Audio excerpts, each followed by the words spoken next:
सभी को जय जिनेन्द्र। आज हम भक्तांबर स्तोत्र के 28वें नंबर के श्लोक का उच्चारण एवं इसका भावार्थ देखेंगे। अभी तक हम क्रमशः 27 श्लोकों का अध्ययन पूर्ण कर चुके हैं। आज का जो यह श्लोक है तो अष्ट प्रातिहार्य में जो एक प्रातिहार है उसका नाम है अशोक वृक्ष। तो आज हम अशोक वृक्ष प्रातिहार्य के संबंध में इस श्लोक का अध्ययन करेंगे। तो सर्वप्रथम इसका उच्चारण करते हैं।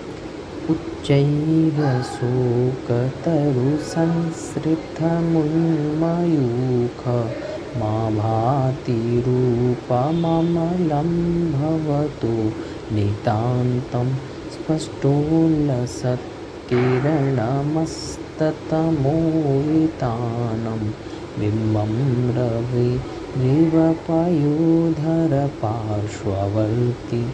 तो देखिए क्या कहते हैं, उच्चई तो विच्छेद करेंगे तो क्या निकलेगा, अशोक।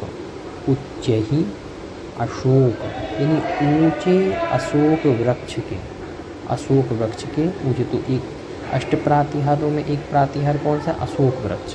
तो उसी के लिए कह रहे हैं उच्चई अशोक तरु यानी ऊंचे अशोक वृक्ष में संसृत, संसृत यानी स्थित, उन्मयूखम, उनका मतलब उन्मयूखम मतलब ऊपर की ओर, तो जिसकी किरण ऊपर को फैल रही है। तो कहना क्या चाहते हैं, कहना ये चाहते हैं उच्चई अशोक तरु यानी ऊंचे अशोक वृक्ष के संसृत नीचे स्थित, उन्मयूखम यानी जिसकी कांति ऊपर जा रही हो।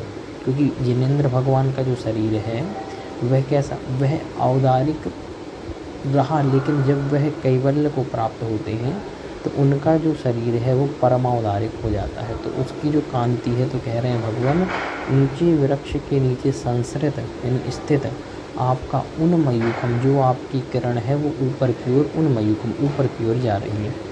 आभाति, आभाति मतलब शोभायमान हो रहा है। रूपम यानी रूप, अमलम, अमलम मतलब मल से रहित, अमलम रूपम यानी निर्मल जो आपका रूप है वो आभाति, आभाति यानी शोभायमान हो रहा है। भवता यानी आपका, नितांतम यानी बहुत उत्कृष्ट रूप से।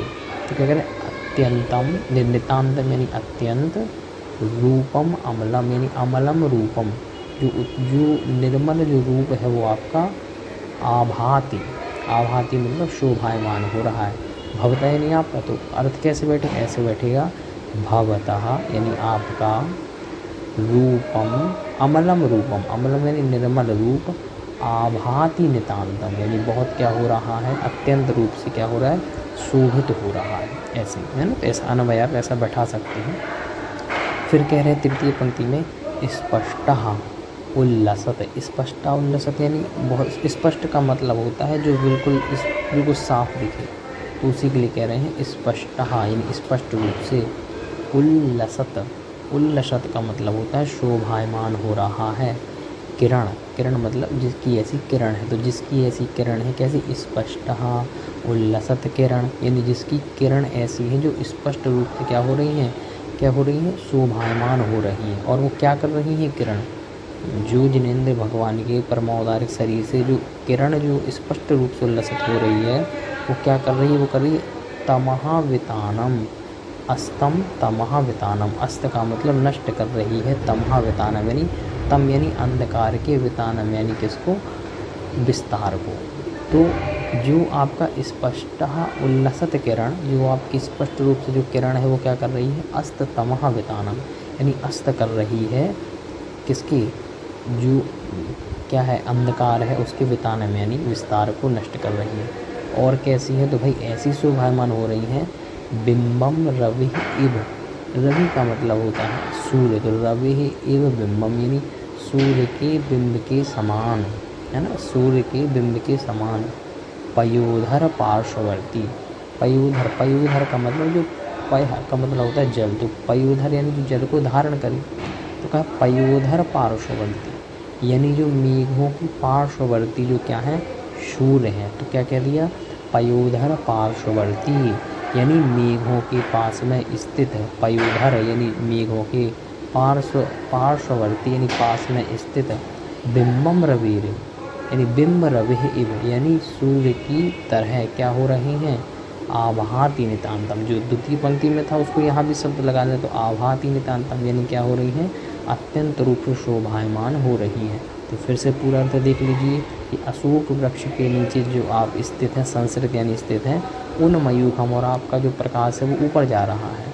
इससे क्या हो रहा है, इससे भवतः आभाति अमलम रूपम नितांतम, यानी इससे जो आपका रूप है, निर्मल रूप है, वो आभाति नितांतम, अत्यंत क्या हो रहा है, शोभायमान हो रहा है। स्पष्ट यानी स्पष्ट रूप से, उल्लसित किरण, यानी जो शोभायमान जो किरण हैं वो कैसी, अस्त तमोगतान है, मेरी अंधकार को नष्ट कर रही हैं।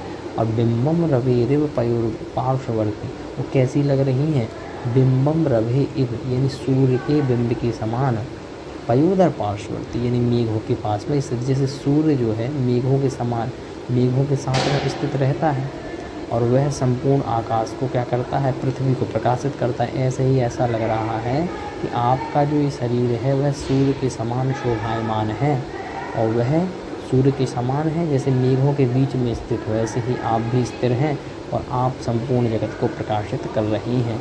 ये यहाँ पे अशोक वृक्ष प्रातिहार के संबंध में यह श्लोक होता है। इसका पूरा भावार्थ देखिए, हे भगवान, उच्च अशोक वृक्ष की छांव तले विराजमान, अपनी उज्जवल रूप रश्मियों को ऊपर की ओर फैलाता हुआ आपका परमौदारिक तन अत्यंत शोभायमान हो रहा है।